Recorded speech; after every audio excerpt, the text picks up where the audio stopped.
Welcome back to another episode of Focus on K-12, EdTech, and the Education Experience. I'm your host, Doug Konopelko, Education Strategist for CDWG. Today, I talked to Dr. Tracey Miller, the Chief Academic Officer from Martin County Schools in Florida. Schools all around the country are at different stages of their reopening plans. Dr. Miller talks about how Martin County Schools opened on August 11th for face-to-face and hybrid instruction. Let's dive in.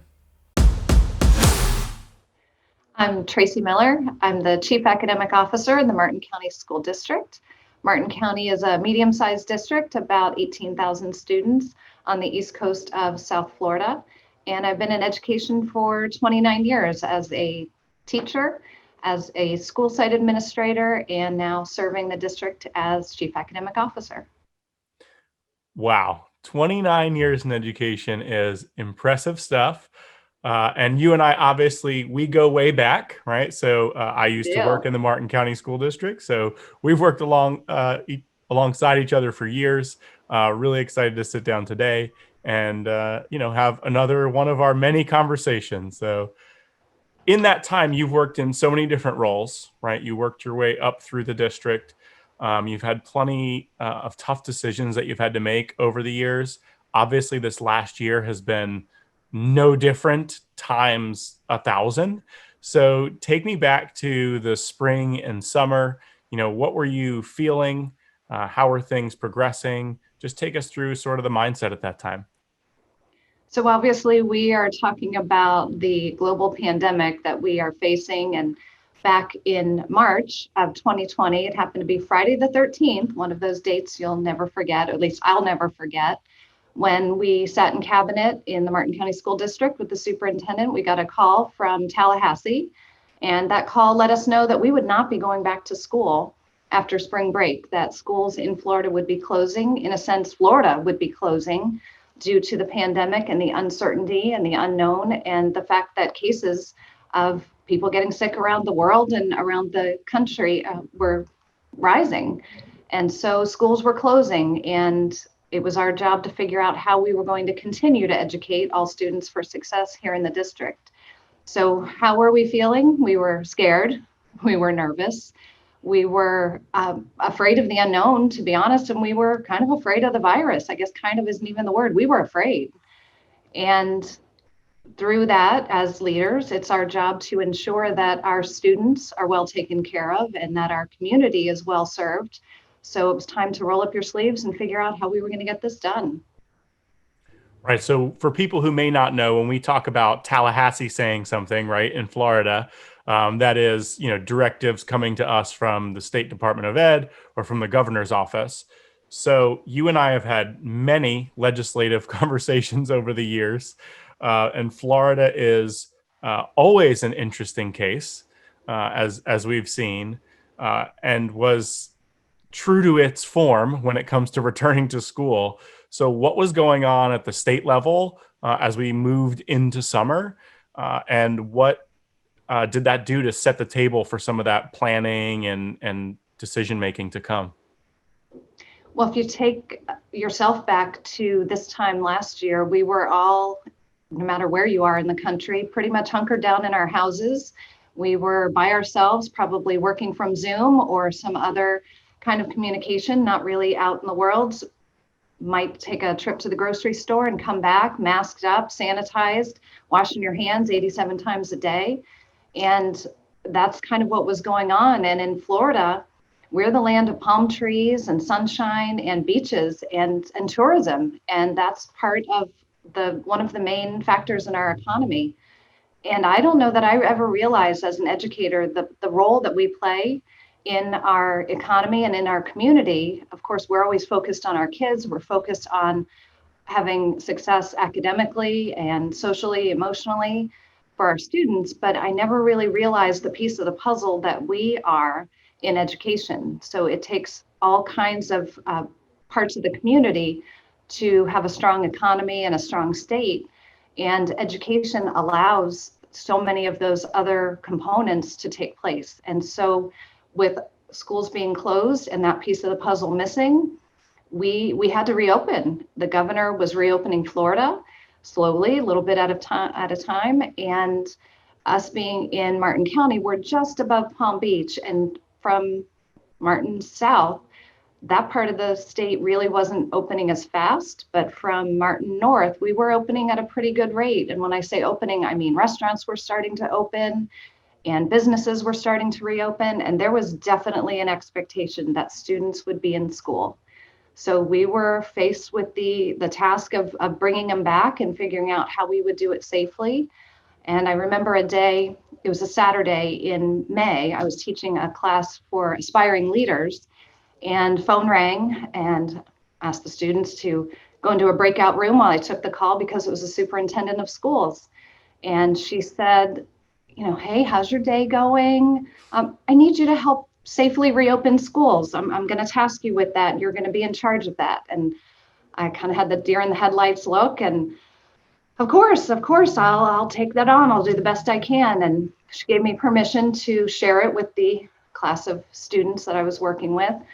And I asked a few questions. She set a few expectations, and I got back on Zoom and I shared with the students, the teachers who were aspiring principals and assistant principals, and shared what had just happened. And they had the same look that I had. And they said, "What are you going to do?" I said, "I don't know yet. I don't know what I'm going to do. I'm just getting this call." So it was that definite uncertainty, that definite, I've got a lot of responsibility here and a lot of weight instantly on my shoulders. But with that comes a sense of excitement and definitely that sense of responsibility and understanding that you were going to help the state recover and rebound, and you were definitely going to play a role in helping the students and the parents in your community.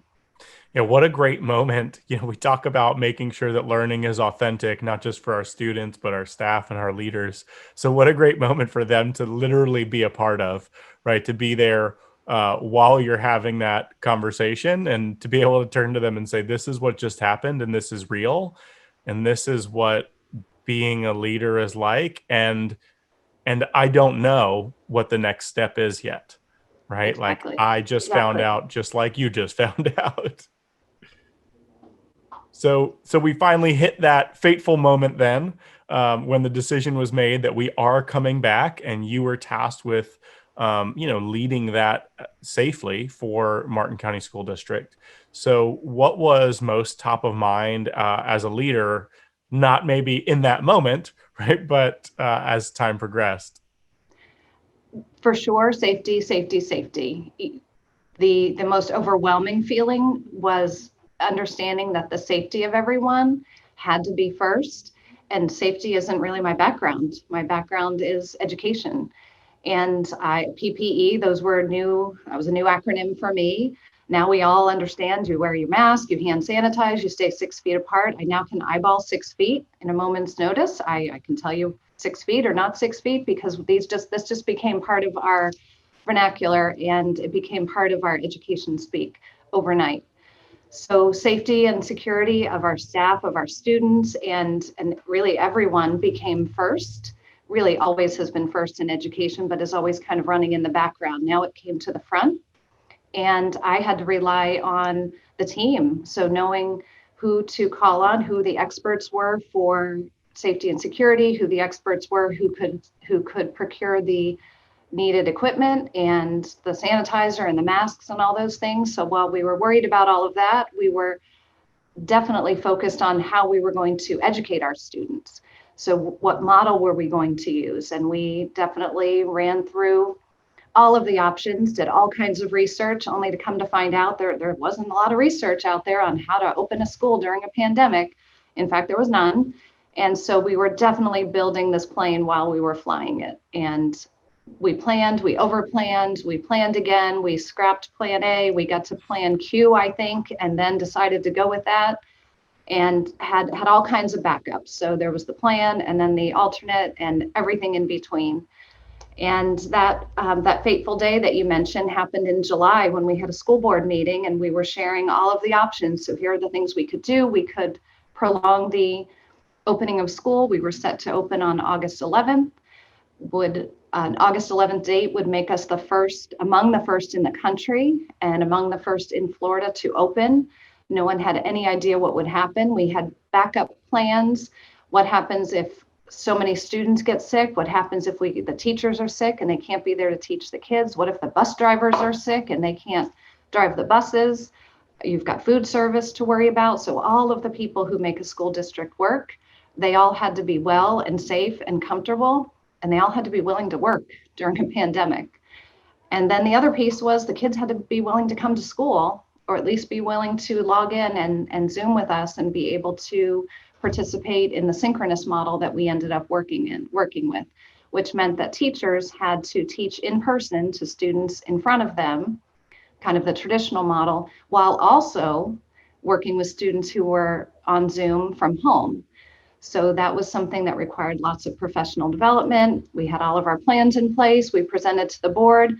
Truth be told, fingers were crossed that they were going to delay the opening because you just never feel like you're ready for the unknown. And they decided, nope, we're going. We're opening on the 11th. We're doing this. We're going to be among the first in the country to do it. And that's when kind of that moment of truth comes and, okay, our plan better be solid. And so we worked the plan again. And I think from that day on, we started with daily 7:30 a.m. Zoom calls with anyone in the district who was a leader in the district who wanted to participate. It was important from that moment on that the transparency was 100%. Anyone and everyone who wanted to be part of the solution could be. Everyone would be part of the in the weeds conversations and contribute. And what's your view from the principal's seat? What's your view from the transportation side? And what are you thinking, superintendent? So, everything in between. So that was part of that leadership moment, that leadership role of understanding your role as a leader, understanding the role of all of the leaders in the district, and how all of these people were going to come together to safely open schools and educate all of our students. So I can say, as obviously someone who's very involved in education still, but also a parent in the school district, that we did in Martin County safely open schools, and that many students have been back since August 11th in person. So if right now, obviously we had opened August 11th, but there are districts who have still not reopened with students. So if you could share just one or two nuggets of wisdom after leading the district through opening these schools, what would those be? So first, what I wish I knew then that I know now is you're going to be okay. You're going to be okay. Your kids are going to be okay, and you're going to be better for it. So that sense of you're not going to have to shut down schools. This isn't going to overtake or overwhelm your system, and you have a job to do. So focus on the role, focus on why you got into this profession in the first place. You're here for kids, you're here for teaching and learning, and you're here to make your community a better place. And so there's never been a time that was more important than now. And so as educators, this pandemic has provided an opportunity for us to shine and really showcase what we're good at, which is taking care of people and focusing on the job at hand amidst all of the uncertainty, amidst all of the fear, and really, making it happen. And that's what educators here in Martin County have done. That's what the entire team, I call educators, really all of us are educators. And by that, I mean, from the person the student sees at the bus stop to the end of the day, the food service people, everybody working hard in the technology department. It took everybody to make this happen. And I think one of the other little nuggets I would share is to have a plan, have a backup plan, understand that flexibility is the name of the game, and really making sure that you trust your people. This is not a time that you can do it all yourself. Sometimes I think as educators, we try to take on more because we're just motivated that way. And this is definitely a time to let the experts do what they do best and focus on what your role is in the grand scheme of things. And you're going to be okay. We're going to be okay, and flexibility. I love it. Thanks so much for being on today and sharing the story with us. Thanks for inviting me, Doug. Appreciate it. Thanks for joining us today on Focus on K-12 EdTech and the Education Experience. If you enjoyed today's show, please feel free to like, subscribe, and click the little bell so that you get notified whenever we post a new episode. Or reach out to me on Twitter @dconopelco. Thanks for joining us. We'll see you next time as we focus on K-12.